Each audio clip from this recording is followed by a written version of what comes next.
नमस्कार, मैं हूं संदीप केरकर और आप देख रहे हो गोवा का पहला Hindi news channel.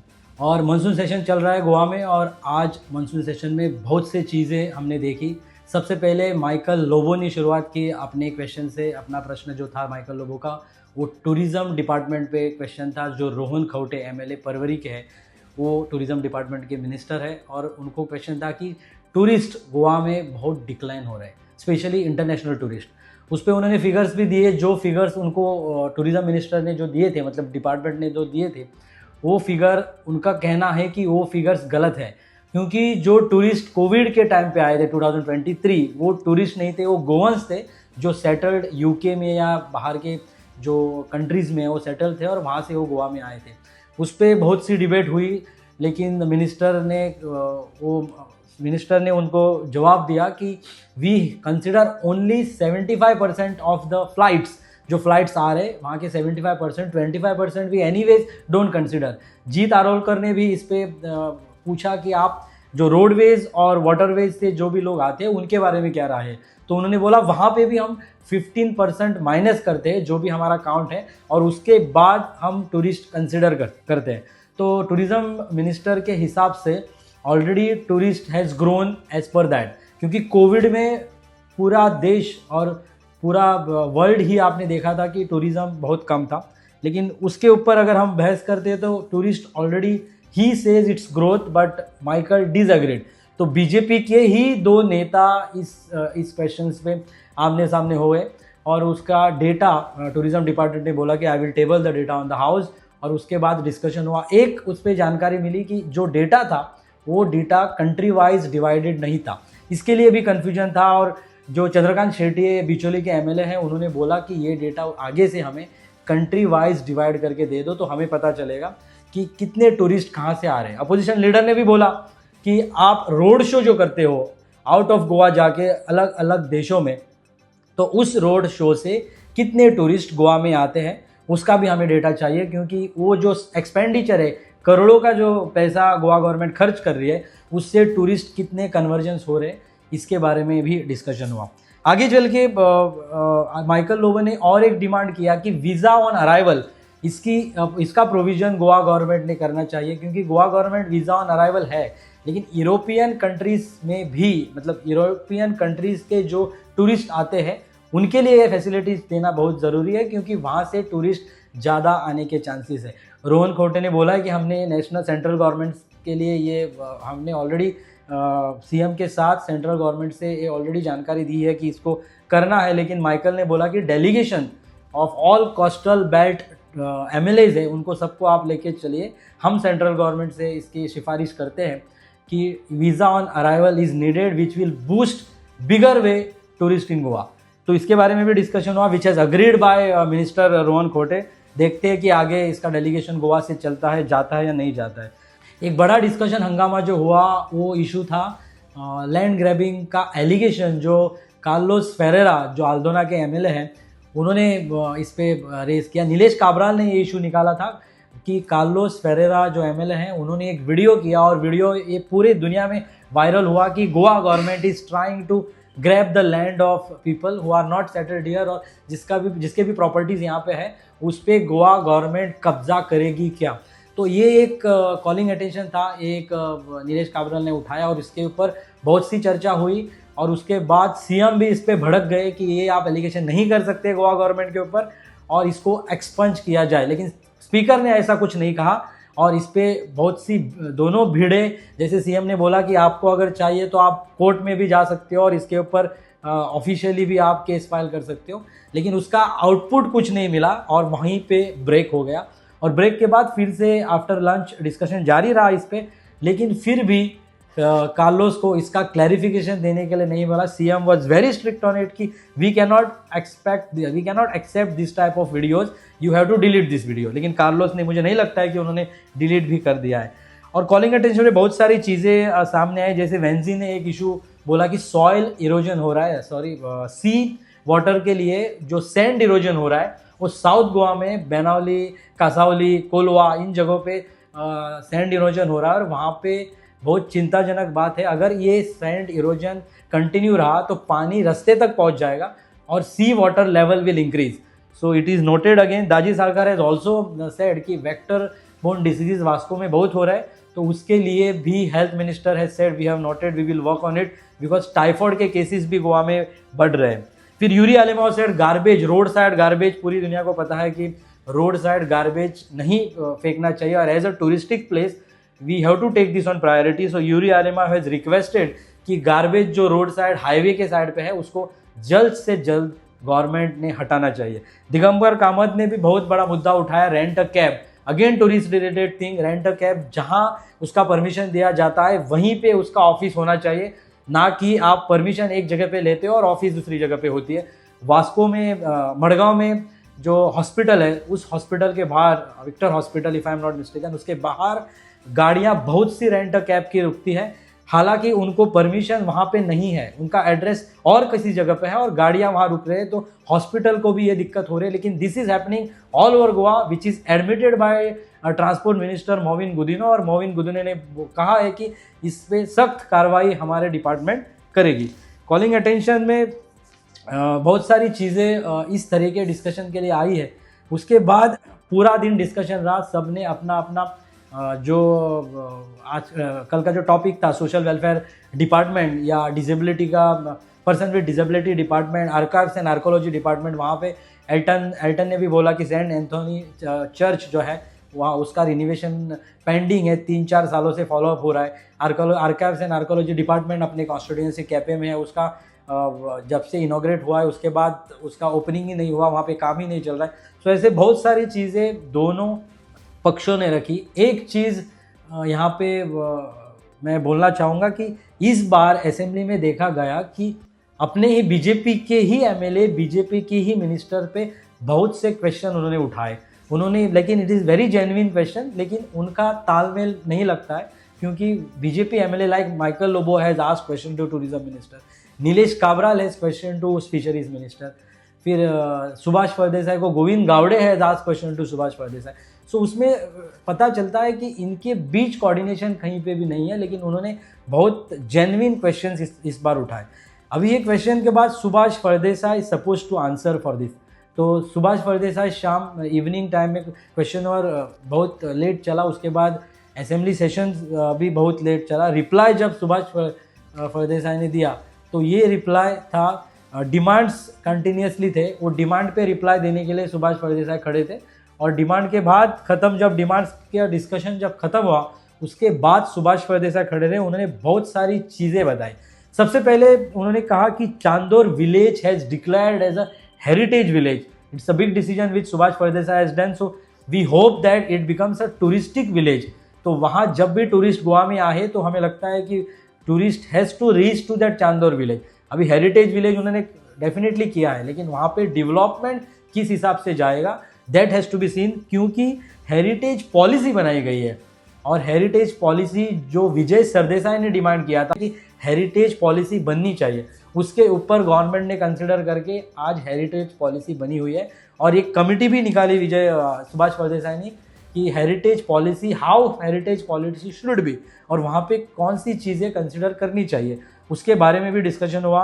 On heritage policy will not only include infrastructure development, लेकिन गोवा का गोइचे दाइज जो बोलते हैं, गोवा का ट्रेडिशनल जो भी चीज़ें हैं उसको भी कैसे हम अच्छी तरह से रखें, उसके बारे में भी हेरिटेज पॉलिसी में डिस्कशन हुआ।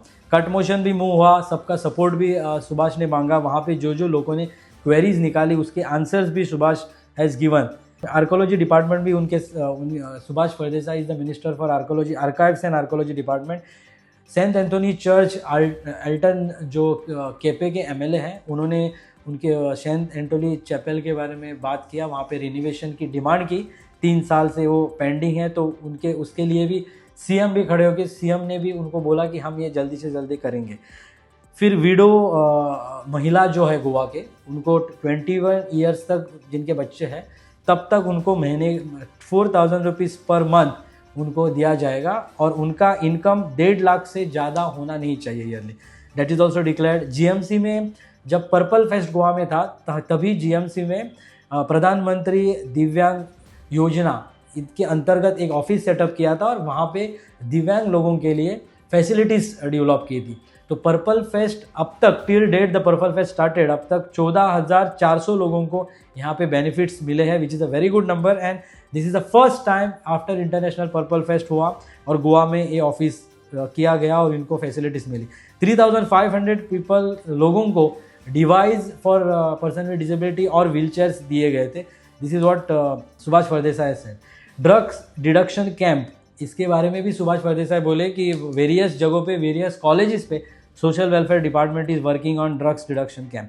नशा मुक्त Bharat is the one of the campaign we can say which will be starting. Central union minister ने इसके बारे में special fund allot Goa government को किया है और नशा मुक्त भारत अभी गोवा गवर्नमेंट शुरू करेगी। हर एक कॉन्स्टिट्यूएंसी में उन्होंने प्रीफर किया कि एक स्पिरिचुअल गुरु को साथ में ले लो और इसका कैंपेन पूरे गोवा में आप करो।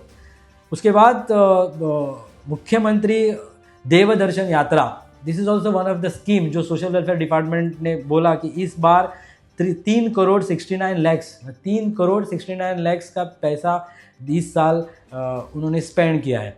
देर इज़ अ वानरमारी कम्युनिटी, जो कम्युनिटी गोवा में है वो कम्युनिटी के पास सरकार नहीं पहुंची थी। सोशल वेलफेयर डिपार्टमेंट के थ्रू इसी साल सरकार वहाँ पे पहुंची, उनका डॉक्यूमेंटेशन किया, उनको आधार कार्ड और जो चीज़ें उनको चाहिए वो चीज़ें गवर्नमेंट ने दी और वहाँ उन पे भी there are 6 peoples disabled in that community, उसके लिए भी सरकार ने उनको हेल्प किया।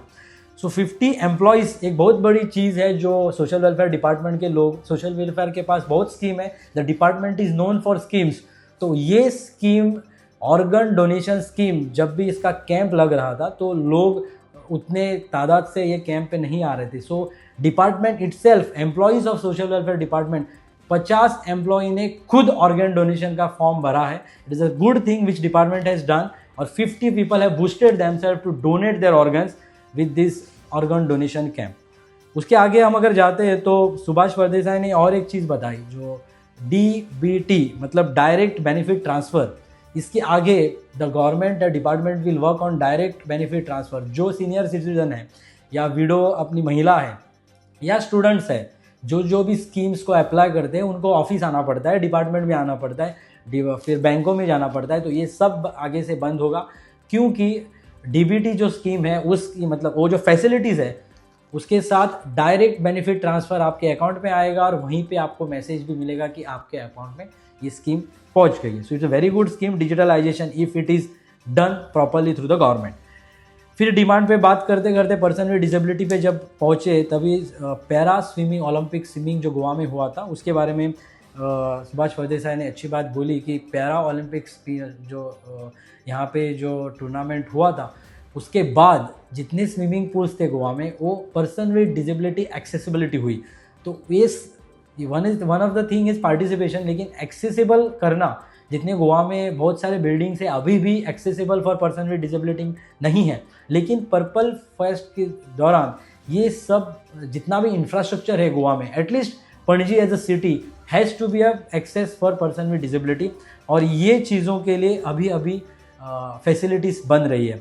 फिर वर्ल्ड चैम्पियनशिप, चेस चैम्पियनशिप भी गोवा में हो रहा है जहाँ पे 81 कंट्रीज़ पार्टिसिपेट हो रहे हैं और वहाँ पे उन्होंने बोला कि हर एक MLA शुड गो देयर और उन्होंने they have to take the experience of person with disability, वो कैसे खेलते हैं, उनका एक्सेसिबिलिटी कैसे है। और पूरे पणजी में जब पर्पल फेस्ट बना उसके बाद एक international events for person with disability Goa में हो रहा है and this is a good thing which Goa government is doing and opposition has also appreciated. मतलब अपोजिशन ने भी उनको बोला कि बहुत अच्छी चीज़ हो रही है। हालांकि अगर जो फंड है पर्सन विद डिसेबिलिटी को जो मंथली फंड मिलता है उसका थोड़ा सा फंड अगर ग्रो कर सकते हो, क्योंकि 3,500 और 5,500 ये बहुत कम फंड है जिसी को भी आप दे रहे हो उनको यूटिलाइजेशन करने के लिए। अगर इसका 6,000 और 8,000 फंड होता है then it is a very good thing, क्योंकि Subhash Phaldesai has also done a 60 crore recovery. जो भी रिकवरी पेंडिंग था 60 करोड़ उन्होंने किया, तो विजय सरदेसाई ने बोला वहाँ से आप 30-40 करोड़ दे ही सकते हो। तो it's a good thing discussion which had yesterday late night 10:30 के दौरान। मुझे लगता है कि ये जो चीज़ डिस्कशन पॉजिटिवली हुई और CM should consider this. CM ने बोला I will take it into consideration, लेकिन उन्होंने कंफर्मेशन नहीं दिया है। SBI फाउंडेशन ने 35 rickshaws person with empowerment of person with disability department को दिए हुए हैं। वो 35 रिक्शाज गोवा माइल्स से टाई अप है और वहाँ एक उन्होंने नंबर भी दिया है। उस नंबर पे अगर कोई भी person with disability all over Goa phone करते हैं तो गोवा माइल्स से कॉल कनेक्ट होके ये आपको e rickshaws and accessible for person with disability आपके घर आएंगे और आपको जहाँ पे जाना है वो फैसिलिटीज़ होगी। 35 rickshaws are already given and this is without government fund.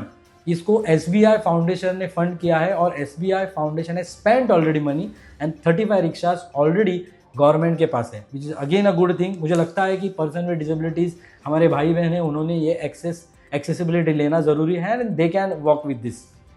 और उसके बाद almost 25 buildings in Goa they have done accessibility for person with disability. Yuri Alemao ने इस समय ये भी बोला कि हम यहाँ जब बैठे हैं तो कितने एक्सेसिबिलिटी असेंबली इंफ्रास्ट्रक्चर पे भी है, वो भी आप एक बार ऑडिट करो, which has agreed by the Subhash फर्देसाई।